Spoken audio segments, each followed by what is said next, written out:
ಅಲ್ಲ 10ವರೆಗೆ ಹೋಗಿ ಏನ್ ಮಾಡಿದೀವಿ ಅವ್ರು ಹೋದಾಗೆ ಇನ್ನೂ ರೆಡಿ ಆಗಿರ್ತೀವಿ ನಾವು ಹೋಗಿ ಏನ್ ಮಾಡೋಣ ಸುಮ್ಮನೆ ಕಾಣ್ತೀವಿ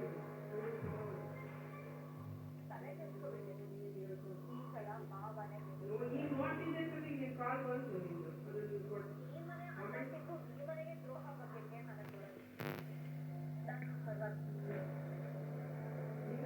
That snippet captures a fascinating, almost feverish intersection of psychology and the history of ideas. It suggests that discovery isn't just a cold, logical step by step process, but often a subjective explosion triggered by an emotional or archetypal state.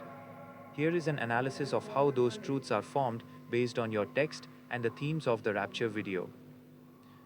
1. The eros of discovery, mathematics and science. The quote about the Pythagorean theorem being discussed while leaning on a pillow with a flower illustrates that ancient truths weren't separated from life and beauty. The blend. In ancient times, math wasn't just homework, it was sacred geometry. The fortuitous association Nietzsche speaks of suggests that genius happens when the brain stops compartmentalizing.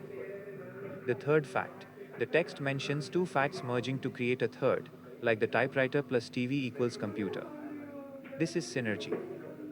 In the video's context, rapture is that high intensity state where the mind makes connections that are invisible to a sober or purely objective observer. 2. Jung and the primordial image. The reference to the introverted type and the anima is crucial. Jung argued that we don't just see the world, we see a projection of it. The capture. When a man sees a woman who fits his anima, the internal feminine blueprint, he doesn't just see a person, he sees a goddess. He is captured because he is looking at a primordial image from the collective unconscious. Truth versus projection.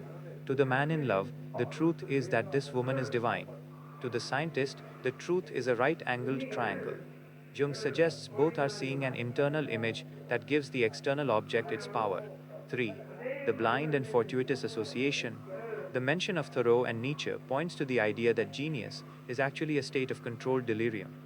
Ancient discovery, ancient seers and mathematicians, like Pythagoras or the Vedic seers, didn't just calculate. They entered states of rapture where they saw the harmony of the spheres. The trap. The text ends with, "Please, doctor, help me get rid of her." This shows the danger of the rapture state. Once the high wears off or the projection fails, the truth that felt like genius becomes a burden or a haunting.